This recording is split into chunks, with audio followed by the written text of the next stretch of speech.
Hello and welcome to Fab Canberra, the podcast that brings you into the conversation with leading experts exploring what makes Canberra great and how we can make it even better. You're listening to our first series, Carbon Neutral Canberra, where we hear about our city's net zero journey from the people making it happen.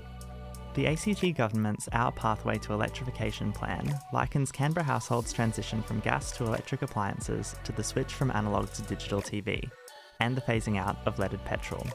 How can we encourage and help everyone make the shift in this vital next part of our net zero journey?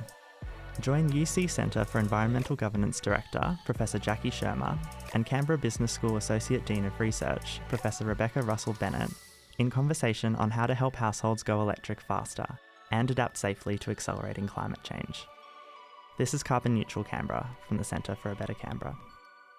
Greetings, welcome to Carbon Neutral Canberra number 4.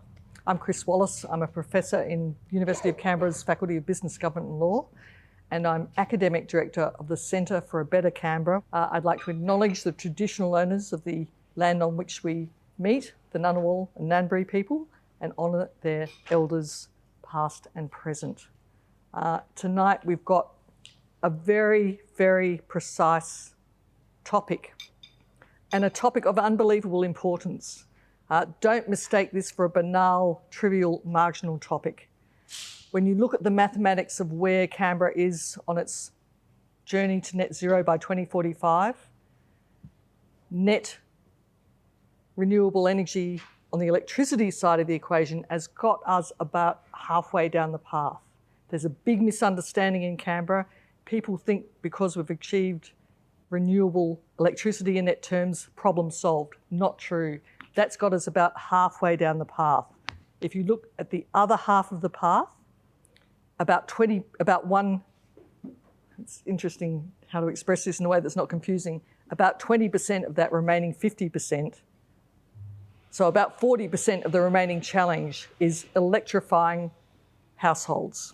That is converting households from their beloved gas cooktops, from their shonky gas space heaters, from their gas hot water systems that are pervasive throughout Canberra that generate an enormous number of emissions. Tonight we've got two genuine experts from the University of Canberra and great colleagues of mine in the Faculty of Business, Government and Law at University of Canberra, Professor Rebekah Russell-Bennett and Professor Jacki Schirmer. And tonight we're going to discuss how we actually move Canberrans who are proving pretty resistant to giving up their gas cooktops, their gas space heaters and their gas hot water systems in the way that we really, really urgently need them to do to actually hasten that trip down the road to net zero. Rebekah, can I turn first to you? Sure. Tell me about you. How did you come to be a professor in the Faculty of Business, Government and Law at UC? Well, I'm a recent arrival. So I'm from Queensland. I guess I should say I'm from Canberra now, but I arrived on Australia Day here from Brisbane. I'd been 7 months in Europe on sabbatical and was looking for a cooler climate, frankly, and a slightly smaller town. So you're a climate refugee who's come to Canberra to escape pretty Queensland. well. Let's get that on the record, folks. To escape the heat. Smaller town. And a lot of my industry partners, research partners were based here, particularly the federal government. So, you know, the kids were ready to move out, so we moved. That's the best way to actually get your kids to move out. And came down here and thought we'd try somewhere a bit different. And University of Canberra really appealed to us. I like the philosophy, I like the size of the place, I like the people. So, you know, it was a new challenge and that seemed like a good thing to do. So like a lot of other academics at the University of Canberra, you're very motivated on the environmental front, specifically in relation to behaviours around energy use. Tell us a bit about your research in that area. So I started my, studies in the area of psychology, ended up in marketing, consumer psychology, and didn't take me very long to work out you could actually use marketing for good, you know, who knew? And so I started doing what's called social marketing. So that's behaviour change. And so that really brought me into working with non-profits and government. And so I work in two areas. One is health and one is energy. So working with particularly consumers to see what is it that they need in order to make the transition to renewable. So it could be, what are the services we need to provide them? How should governments design policies that's very consumer-centric? So I work more with, how do we design goods and services that create the value proposition for customers to electrify, rather than telling them what to do or making them. So what's the issue? Isn't it obvious? You know, we as academics come up with the analyses that say clearly to people, just switch. It's going to be better for the planet. It's going to be better for your wallet. Why doesn't that just automatically happen? What are the barriers to people switching? Well, fundamentally, we assume that people make rational decisions with perfect sets of information.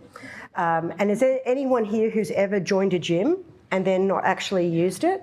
Or anyone who has signed up to get, fresh food and fruit and vegetables delivered and then not done all the cooking? I'm not going to ask for a show of hands about who's done that, because I know the answer is 100% So of you. if we as educated people know what to do but still can't manage to do it, that's pretty indicative of the rest of the population. There's a whole bunch of messy stuff that happens in between I know what to do and what I need to do, and there's a lot in between, and that's really where I come in and get involved. So what's the answer? Well, the answer is how to find that value proposition, how to find the lever, and it's different for every individual. What's a value proposition? A value proposition is what is in it for me to make the change. And sometimes that value proposition can be really short term and really driven by self-interest. And the trick for, I guess, policymakers or social marketers is, how do you find a value proposition that delivers an immediate benefit to somebody while still getting the bigger picture benefit? And there are ways you can do that, but you can't just give people the facts and say, this is what you need to do, just go do it. It doesn't work. Have you got an example in another area relating to energy use which shows what's possible in the way you talk about? Yeah, so we ran a program to improve energy efficiency in homes that were owned by young renters. So typically when you move in and you're a renter, you can't modify the housing stock, you can't change the air conditioning, you're pretty stuck with what you can do. All you can do is your behaviours. And so we did a set of games for the family to play. They were a cartoon set. They were the Watt family. So we had petawatt, we had megawatt, we had a dog that was kilowatt. And so you picked your little character and you played games. And these games were developed based on what are the 3 most modifiable behaviours that will impact your bill. And it was switching off the lights, using cold water and keeping your air conditioner at about 24 degrees. This is Queensland. And so the games mimicked that. And then the idea was that they had challenges in real life that they then needed to do. And the long and the short is that we reduced electricity use in homes by about 12% over a year, saved people about $250 on their energy bills. And it was because the family came together, the kids were on board, you could track, you could compare and compete with houses that were like you. So the idea is the value proposition was it became a fun thing that families were willing to talk about, instead of the kids rolling their eyeballs as you go, turn off the lights, and they're not paying the bill. So they were incentivised because there was an immediate payoff, and it was the game and the points, yet achieving that bigger picture. So how big a part of that was people knowing that their neighbours were also doing the same thing? How big a driver is that herd mentality in this kind of behaviour change? Social norms are really important, but they vary depending on households. So there's US data that shows that Democrats, if they know what their neighbours are doing with energy, will reduce their energy consumptions. But if Republicans know what their neighbours are doing, they actually increase it because they figure that they can use a bit more because their neighbours are using a bit less, and it all evens out in the wash. I just want you to understand what a bonus that is. You get incredible political analysis, even as you think you're coming to an environmental seminar. That's great stuff, Rebekah. Go you. Okay, so I'm the new incoming Chief Minister. Yep. I know you've got this superpower. How would you do it in Canberra in terms of switching households from gas to electric? Well, the first thing I do is segment the market. So I'm a marketer. Target marketing is like marketing 101. Not everyone's the same. We do know the profile of people more likely to electrify based on research than those less likely. We also know the gateway technology to getting people to electrify, and it's not change your cooktop. What is it? It's use an electric lawnmower. That's the gateway technology. It's the gardening appliances. So we know that if you start with the electric lawnmower, you are far more likely to then buy an EV or a hybrid car, and you're far more likely to then be willing to change your cooktop and all the other things. So there's a gateway technology involved. That's where you start. So how do you induce someone to purchase the electric lawnmower in the first place? Well, you find out who the decision maker is in the home. Obviously, the person mowing the lawn may or may not be a male or a female. Could even be the kids. But a lot of it is around cost savings and also the novelty factor. There is a real social cachet and status around having the cool new toy. And that's one way to start. So there's 4 value propositions. One is emotional, just feeling good about yourself. One is social, being able to say to everyone else, oh, I've got the latest technology. One is altruistic, save the planet. That is the smallest group of people. So if you're trying to appeal to that, you're appealing to the lowest percentage in the population. And the Can I just stop you there? That is the reverse of the assumption of every person in this room, and you've all had full value just hearing that overturned. Go on. That's amazing. Cost, ease of access, where do I buy it from, how do I use it? So those 4 value propositions, each of those you can use to stimulate buying the electrical gardening appliances. So should the new government give everyone a voucher for an EV mower as a change agent? Look, I don't tend to deal as much in... I'm being, jocular, I don't tend to deal as much that. in the rebates and tax sort of side of it. I tend to go, I'm a marketer and I'm going to think like a commercial marketer. So how might I communicate and distribute lawnmowers to the community? So I would think like a commercial marketer. I don't know that you need to do that. Maybe for people experiencing hardship, you might. But certainly there are commercial marketing techniques that you can use to help people understand. Home shows are a great place. Get people to trial it. Find the opinion leaders in a community. It could be a school group or a religious group or a community group. Get them using the lawnmowers so that they tell everyone else. Parents who want to buy their kids the 21st birthday presents and they've just got their first rental, they're out there. Great gift. Get them moving, particularly if you believe in electrification. But your point is that consumers are segmentable into different motivations, right? So if you were looking at this as a problem to be addressed across the community, how would you do it? I would identify the motivation to electrify. I would look at the opportunity to electrify and the ability to use the electrical appliances or the cars. When you do the combination of those 3, you actually get 8 very distinct segments, and there are very distinct strategies that we know from the research work the best for the different combinations of motivation, opportunity and ability. Sometimes it's policy, sometimes it's education like communication, sometimes it's marketing and services, or sometimes it's a combination of those things. So we've kind of got those diagnostic tools in marketing, and we've got the strategic policy tools to go, if you are this combination, this is the best suite of strategies that's going to appeal the best to you.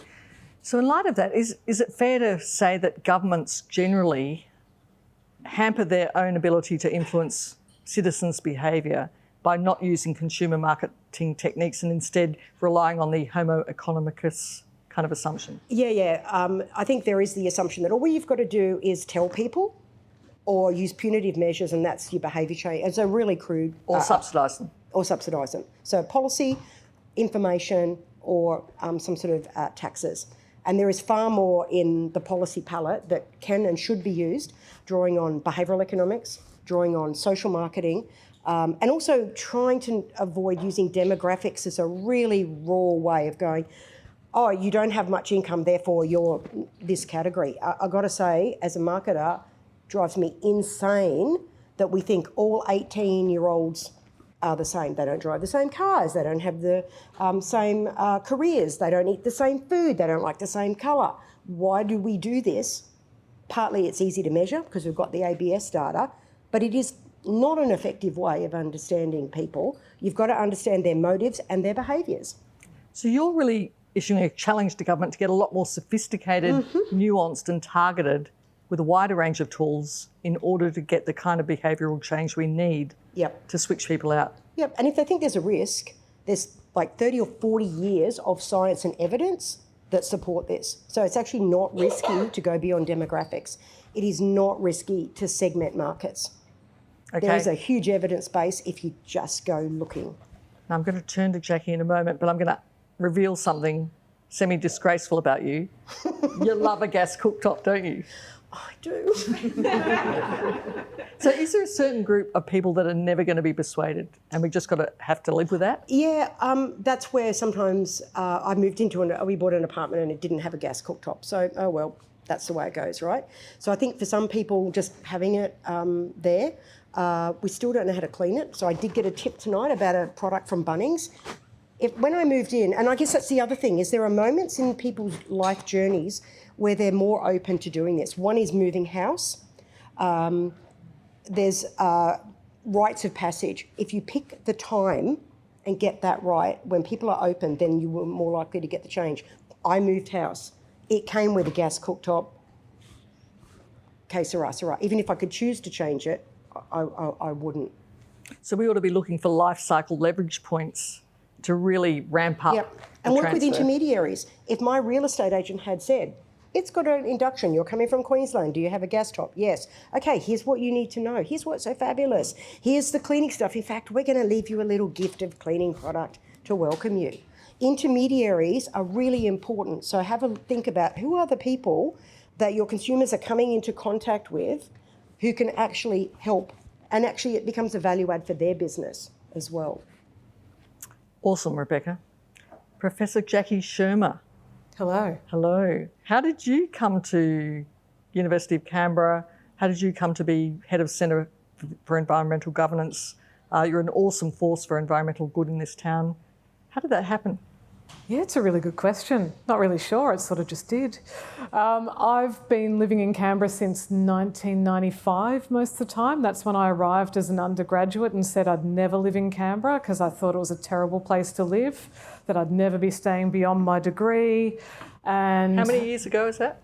Quick maths. Close to 30. Wow. Right on. Also said I'd never settle down, live in the suburbs, you know, all that stuff, all the things that I've since done. So I trained as a forester and an economist at ANU with the idea of wanting to work in the field of sustainability. I ended up doing a PhD looking at environmental conflict. So why do we end up in conflict about things like, my thesis wasn't on climate change, but on topics like climate change or water management or forest management. And from there moved into understanding how change, when we're changing the management of natural resources and the management of our environment and our infrastructure, how that impacts people's lives and how we can help people navigate that change process. So that's been a large part of my career. I've ended up at UC and becoming a specialist in wellbeing, which may seem a little odd, but it's because when you're looking at how changes in how we need to live our lives to be more sustainable impact people, it's all about how it impacts their well-being, their quality of life, the things that are important to them, which aren't always what we think they should be, but that's just what's important to them. So now I work running some surveys in different areas, including the National Regional Wellbeing Survey, the Living Well in the ACT Region Survey, which since 2019 has been looking at how are ACT residents finding their lives in the ACT, and also how are they coping with things like climate change. And so now a lot of my work is on how do we adapt to the effects of climate change, how do we cope with the impacts of natural hazards like increasing frequency of storms, of heat waves, of bushfires, of floods, both in rural areas of Australia and here in the ACT. So when I think of the words Professor Jacki Schirmer, the words climate adaptation spontaneously come up in my brain. Just give us a bit more on climate adaptation. What is it? Why is it important? Why aren't we thinking enough about it? Yeah. All right, so when we talk about climate, we often hear people focusing on we have to get to net zero, and that's absolutely appropriate. What we also have to do at the same time is say what is the world we are currently starting to live in that is affected by climate change, and what's that going to look like, because we know the climate is changing, and no matter how fast we get to net zero, we are living in a changed climate. That is going to continue, and we need to figure out ways of living well with it. So when we're talking climate change adaptation, it's about how do we adapt in positive ways to a changing climate. How do we avoid maladaptation, adapting in ways where we get more heat waves, so we turn on the air conditioning more, so we increase demand for electricity, so we increase fossil fuel use. We don't want that sort of a cycle where we're reinforcing climate change. We want the positive one where we're actually figuring out ways to improve energy efficiency of our homes, have more renewable energy, have better battery storage, harden the electricity infrastructure so we get less blackouts, and we actually end up doing better and living even better through heat waves than we do currently, even as they get worse. That's the goal. And I think we need to be really positive about what we can achieve because we know humans can adapt really well. We also know that environments and ecosystems can adapt, not always in ways we want them to, but can adapt. So we need to start thinking with that change mindset. What is the way I have a good life in a changed environment, in a changing climate, is really critical. Do you find government receptive to that overall question? And if yes, do you think it attends to it properly in the detail of policy execution and implementation? Yeah, look, I think in theory, yes. I think we're seeing lots and lots of government policy saying, oh my goodness, we need to figure out what's our adaptation strategy. But unfortunately, when we get on the ground with that, what we see is that often we want to do some tinkering around the edges, but we're not willing to make some of the more fundamental changes or to help people invest in those fundamental changes. So we're seeing like the small grant programs to help sort of improve your house a little bit. We're not seeing the big ones that say, hey, if you actually do get your house flooded, we're not going to build it back the same. We're going to build it back fundamentally different so that you can get flooded again and be living in it again within a week, for example. That's something the Queensland Government is doing some work on and is doing some great stuff on. Here in the ACT, we're seeing some work on that front, but we've still got a long way to go. So here it's going to be a matter of not so much of flooding as in extreme heat events, smoke events. And storm events. We often forget about the storms, but if you think about the recent years, and yes, we had the Black Summer fires, we've had several major storm events since then that have resulted in major blackouts for a large number of households in the ACT, large amounts of damage. I still have a hail-damaged car at home that got written off after the January 2020 hailstorm. Those are actually the things that cause actually a lot of the monetary damage and a lot of damage to how you live your day-to-day life while you're trying to figure out repairs to your house, how are you going to get around while you're waiting 6 months for insurers to assess your car after a major storm when I can't remember exactly how many cars were out in Canberra, but it was a lot. So that was huge, wasn't it? And in fact, we're approaching the 5-year anniversary soon of the fires and that hailstorm. They were gigantic events in our community.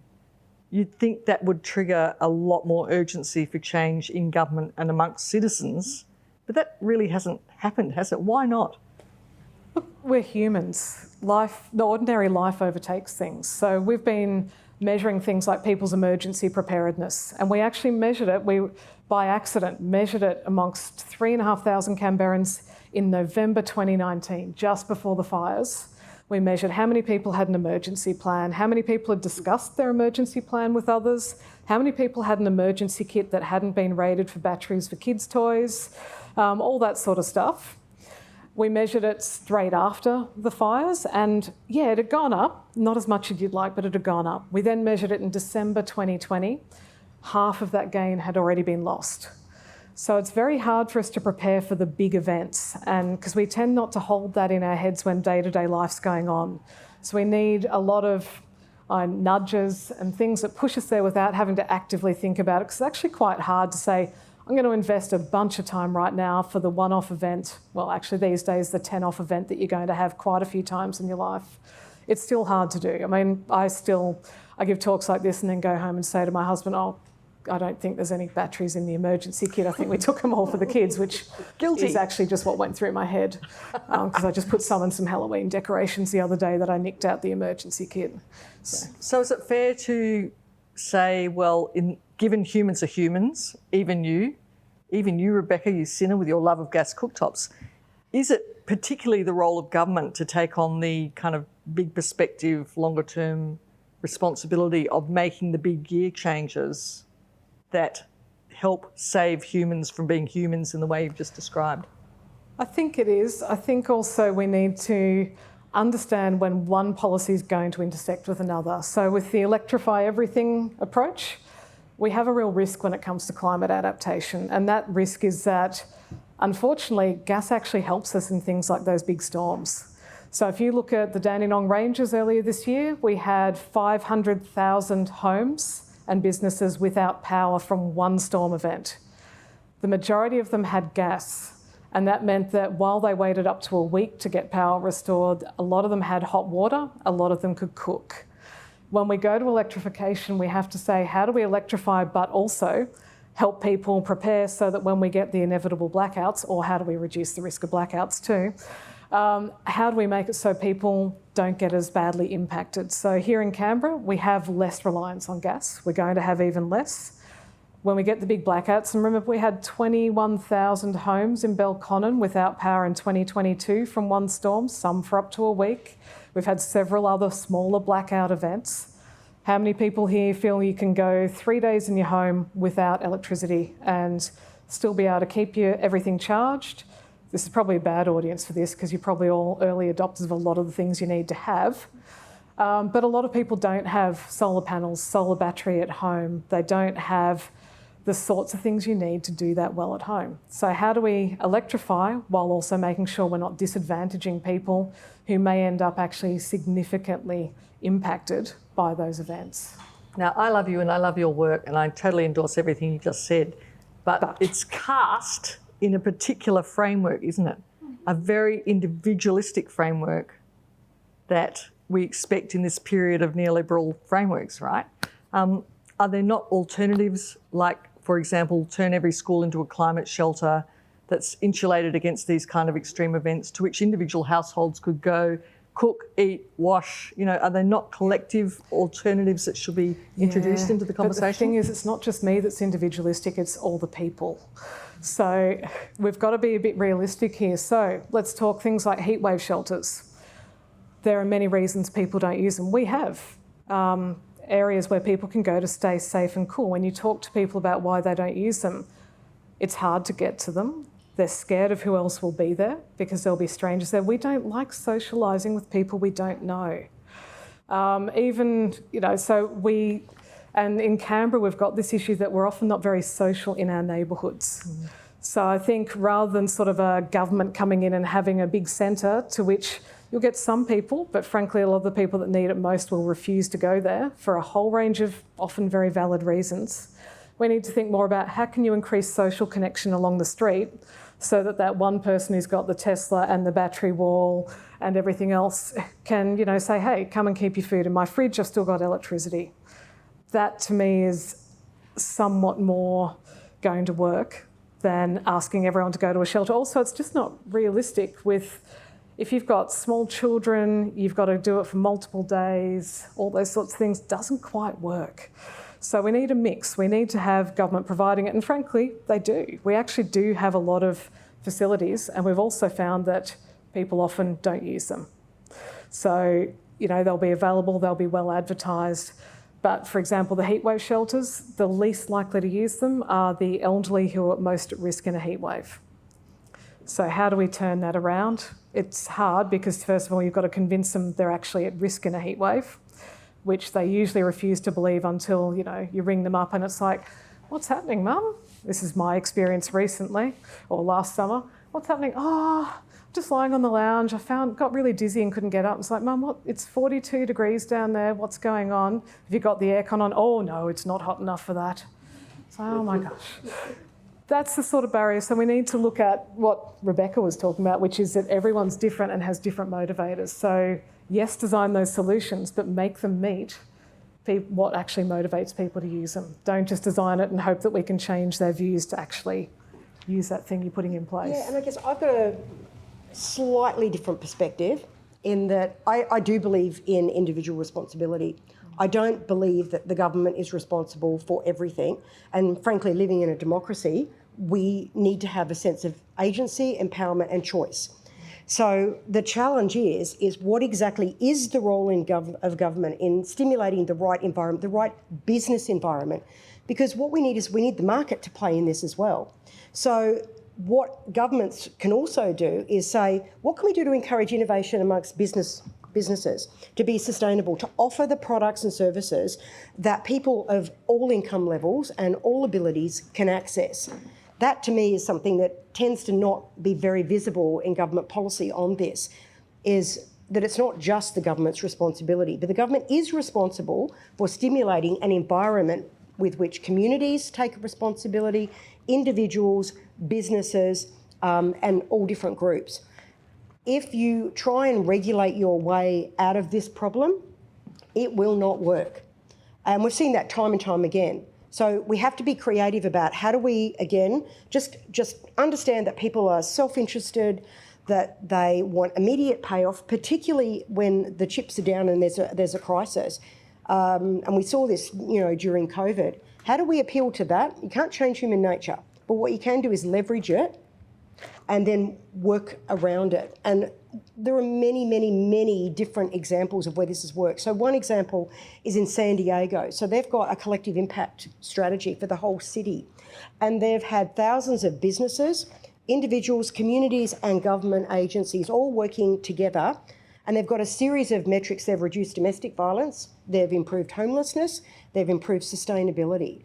And what they've got on their websites, if you go Wellbeing, Live Well San Diego is the website, they've got a live dashboard of number of people doing all sorts of things, carbon emissions saved, and they've got all this data that sits behind it. And it's been a collective effort of everybody all pulling together. They've co-designed all the strategies. So instead of the experts saying, well, we know what the solution is, they go to the different groups, the different individuals and say, well, you tell us, what would help you convert from your gas cooker? Rather than us go, we know what works for you. We ask them, we get them involved.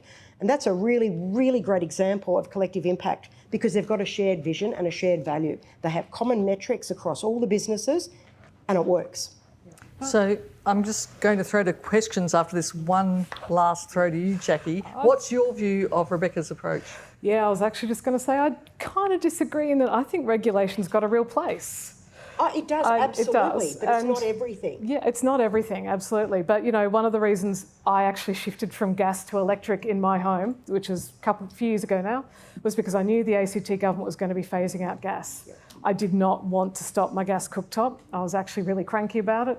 And I was like, well, we're renovating anyway, so yeah, life change. Life change. But I was incentivised because I was like, well, I'm making the change I don't want to make because I know it's going to happen anyway, and otherwise I'm going to have to spend money ripping out my beautiful new gas cooktop. So I moved to induction, which I happen to like. So I think it's really good, but I know how to clean mine. So, yeah, well, that's about I Googled it. But again, that's the government creating the environment for the individual to make the change. Yeah, but it's doing it and it's still going to put there is going to be some people at the end who are effectively forced because the gas is going to get switched off and they won't have made the change. And I'm actually okay with that. I think sometimes we have to get to that point and we have to drive it with regulation as well and even use regulation as a driver of behaviour change.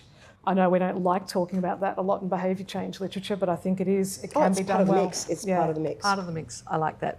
Questions, comments? Hi, I'm Julie. I'm from Electrify Canberra, a community group here that does, we belong to Rewiring Australia, etc.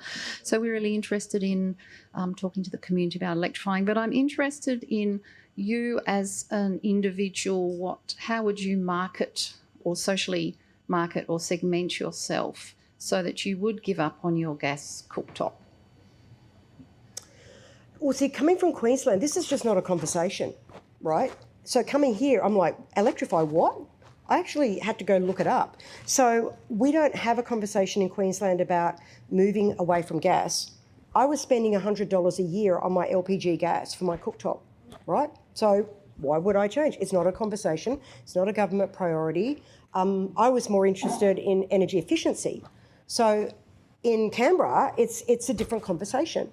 So when you're not having the conversations either in the media or in the workplace or even in the home, why would you do anything, right? Like it was literally not on my radar at all. Although I've got to say, my husband did buy an electric lawnmower. We love your husband. Yes, so he did get that, and then, got all the different tools that go with that. But it just wasn't a conversation in Queensland. So there is a really important part of what is the cultural attitude and conversations that are going on. So having come to Canberra, I never actually faced the choice. So it was already an induction cooktop, and we don't actually need the lawnmower anymore because we're in an apartment. But we did give the lawnmower to my stepson, who now uses it. So for me, I'm probably not that great an example here because it wasn't a conversation. I never had to make a choice. It was already the way it is. So I think that was easy, right? And while I don't know how to clean it, and I will learn very soon, I'm not going to convert back. One, you can't. But secondly, it's like it's in the too hard basket. So I think making it easy for people is really important, making it attractive, making it social, and making it timely. And by the way, that's the framework, the EAST framework from behavioural economics, all around nudges. So I've been nudged to electrify in some ways, but I was already on that journey anyway through the gateway technology. So just give us that again, the essence of the behavioural economics approach here. Make it easy, make the behaviour easy, make it attractive, make it social, and make it timely. You get those 4 areas, you're already on your way to getting that behaviour change. So the acronym is? EAST. Say it one more time. EAST. One more time. E. What is it? Easy, attractive, social, and timely. That is the golden takeaway, folks, from Rebekah tonight. Don't forget it. You talked about there's no conversation about that in Queensland, and obviously I've been there recently and see the big sign saying this estate is powered by blah blah blah unnatural gas, fossil gas they don't call it. I'm interested in both of your views about the power of the fossil fuel industry and the hold it has over our governments, because I think it's fine for all of us, to worry about our carbon footprint, etc., but ultimately we've got governments that are in the pocket of fossil fuel international companies, and I feel as though we can't expect people to fight against that individually. What are your views on that? Yeah, look, this is where environmental conflict comes in, because generating conflict and building power to actually push back against that is one of the ways that we have already started to achieve some change. So I think the ACT is a leading jurisdiction in this area, which is fantastic to see. There's still a long way to go, but when we talk to people about, we hear a lot about climate change anxiety, obviously. What's the driver of climate change anxiety? It's feeling helpless to do anything. And often that then stops us doing the individual behaviour change. We feel like it's absolutely pointless to do a change as an individual, because what difference will it make when there's all these big interests and they're just going to keep on doing what they do? So, that is one of the biggest issues we face. When we shift people to think about what are my opportunities for collective action, how can I build power and influence, we start to change that thinking. And that is where things like understanding what does it look like to actually generate a protest, generate a movement. We tend not to be able to push back against these things until we get a collective of people and they manage to make a noise and make themselves a pain in the arse, to be blunt. And that's what triggers some of the change.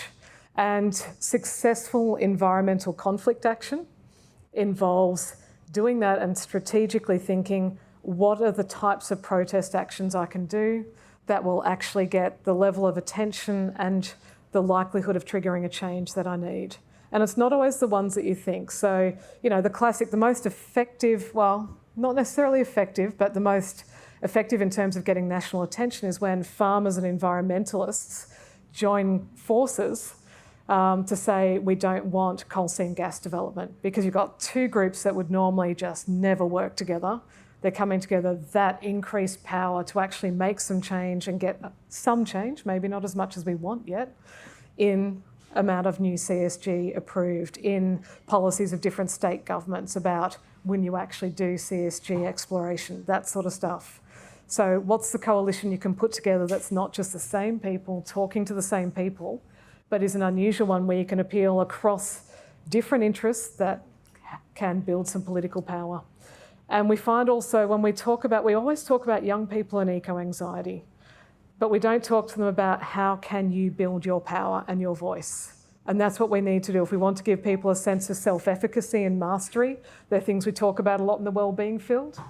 You need to feel a sense of control over your life. So being able to feel you can make a genuine influence on what's happening at the broader level is critical to that. And you can. We often don't believe you can, but you can. That's something tricky for governments to get involved in, though, isn't it? Yes, how do we lobby against ourselves?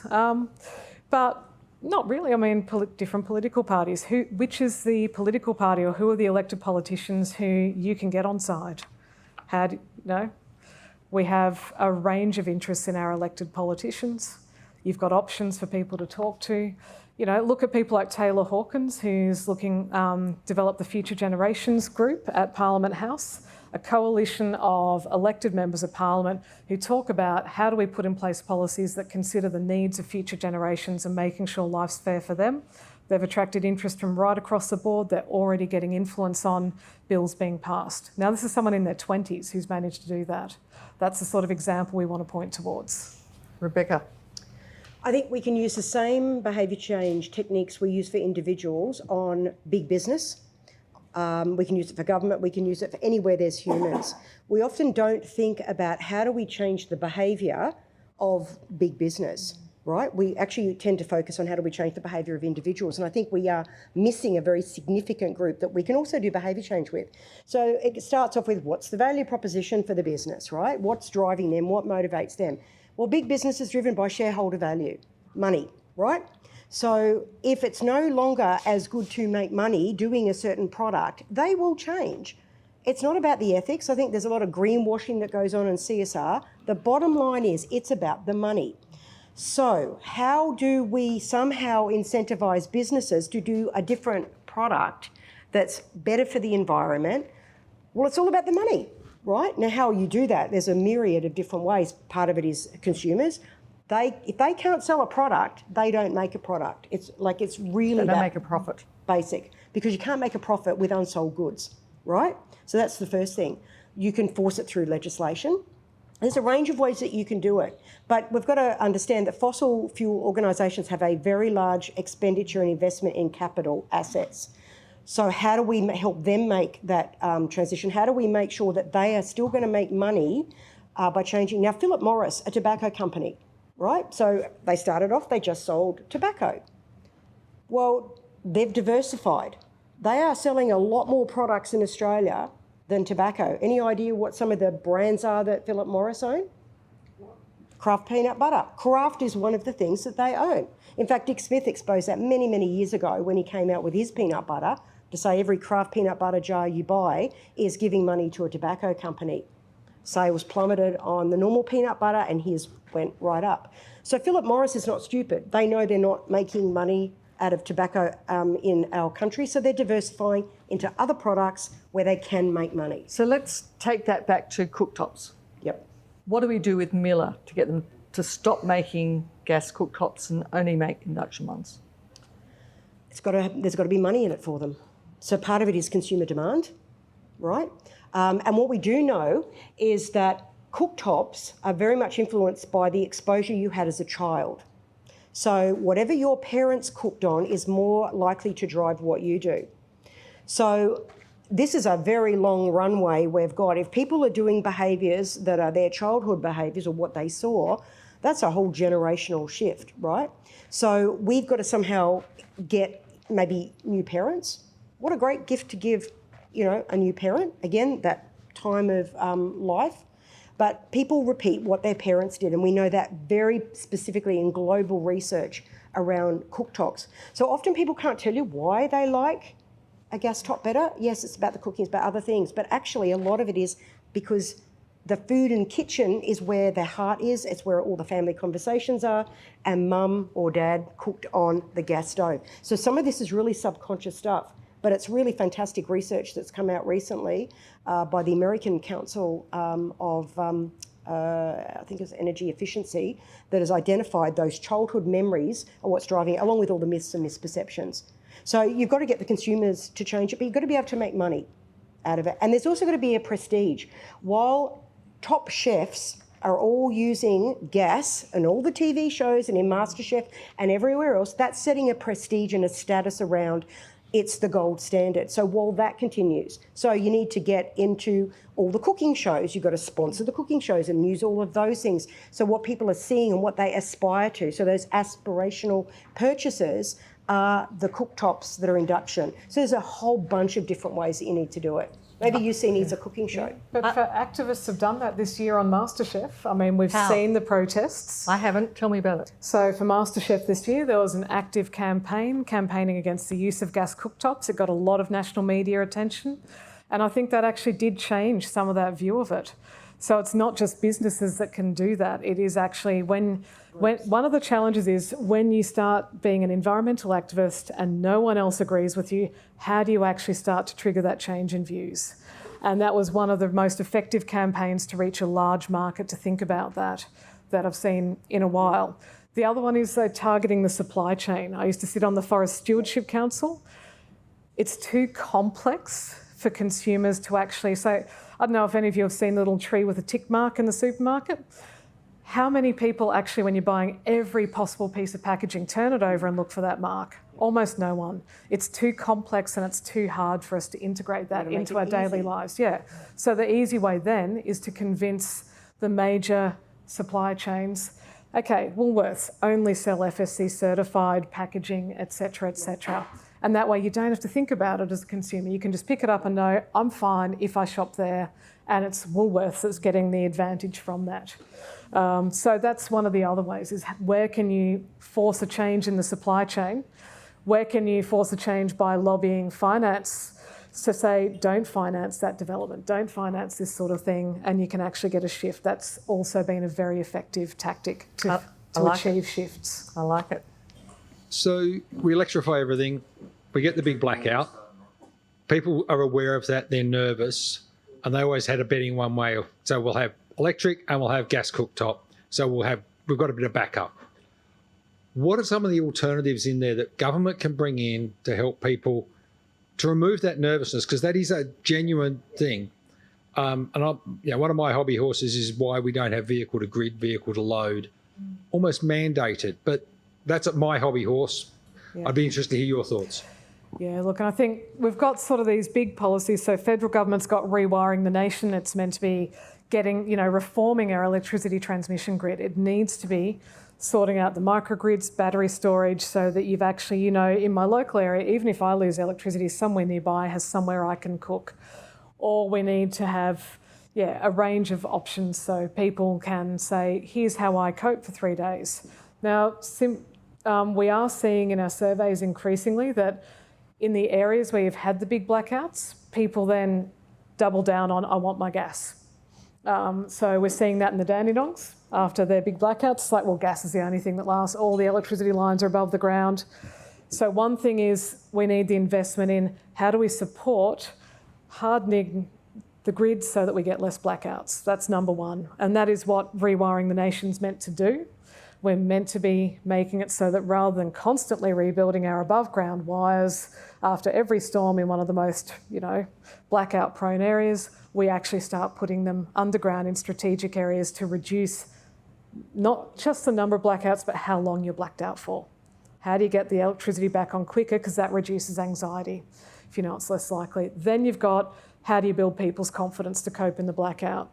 Now, simple solar products that you can have in your emergency kit can do part of it. They can do your phone recharging. They can do a few other things. Having support or community sort of areas where you can just get a free feed or a low-cost feed while you've got the blackout also can work pretty well. But it's not about going and living there. Ideally, you want to be living in your home during the blackout, but you can go out, easily get food, come back home, you're all good, and you can keep enough light. We've got all the technologies for that, and they're now becoming really affordable. So you can do the solar recharges, but how many people have a solar recharger for your phone around your house? Anyone? Hands up. One person. I've got several, but because I keep upgrade. There's your homework, folks. Yeah, but if we're thinking electrify everything, is it an electric car? Oh, you're all good then. I still don't have an electric car. We need to get those systems so that when you've got people along the street who've got the household battery, who've got the electric vehicles, we've actually got ways that we can use them to make things work for your street during a blackout. And I think we've still got a long way to go with making that work, because that does require collective action and collective work. And it is a challenge. I think we're starting to, but we're sort of bits and piecing it. We need to do it in a much more coordinated way. So is there a role for a collective gas backup? Like No gas backup needed at all. I'm thinking the pocket park with some gas barbecues to insulate. Electric to make people barbecues with a solar battery that run them. Great. I love Jacki Schirmer's work. It's fantastic. No gas. As someone who wanted my gas, now that I've been a few years off it, I'm like, I never needed the gas, but it took me a while. Love it.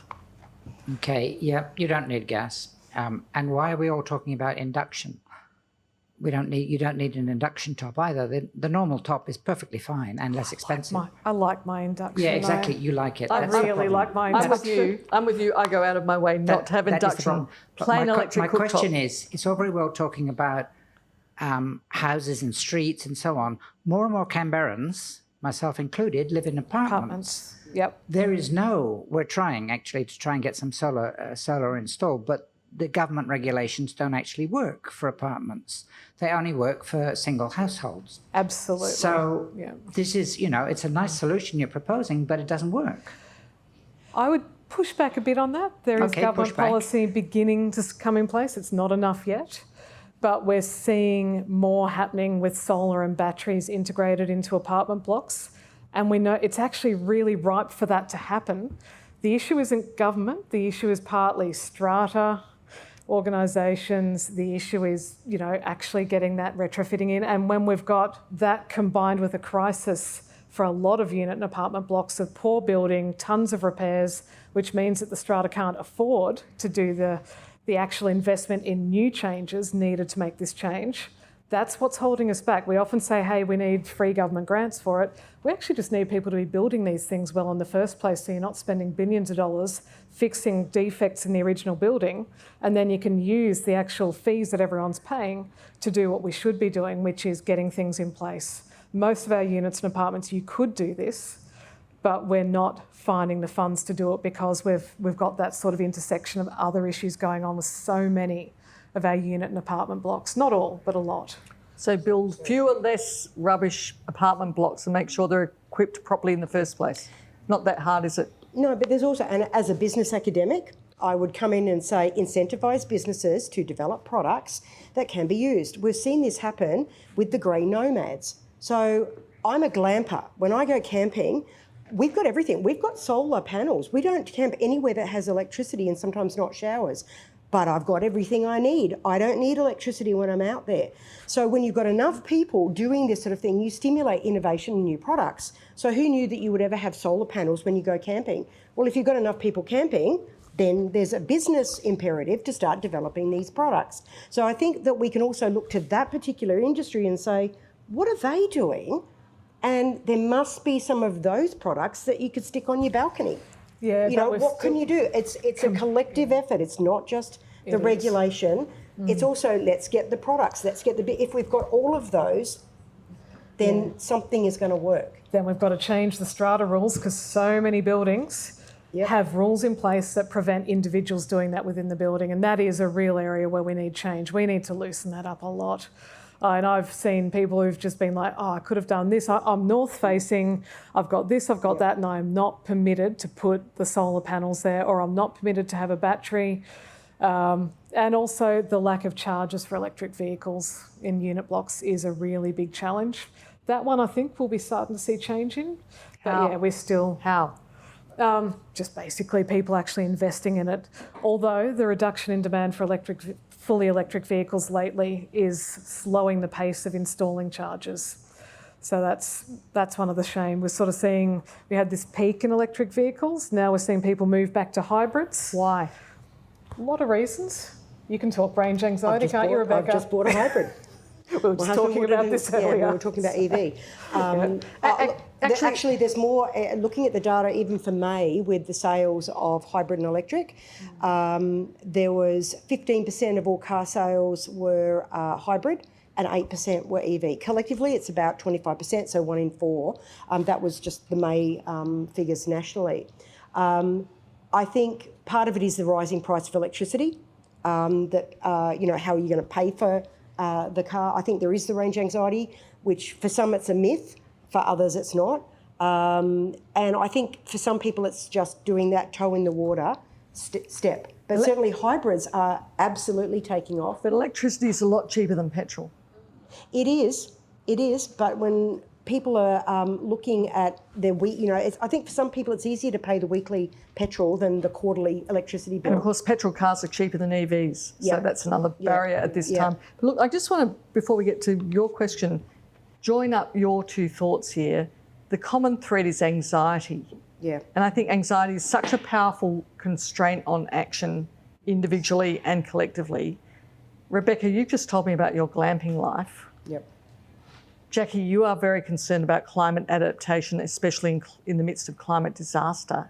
If it's so easy for Rebekah to glamp, why isn't a good adaptation strategy having every household ability, giving them the capacity, the learning, the equipment to glamp during a crisis instead of continuing to cling to their gas connection? Well, it's the same question as why we say mandating work, back in the office, which just gets everybody in the cars and all the stress.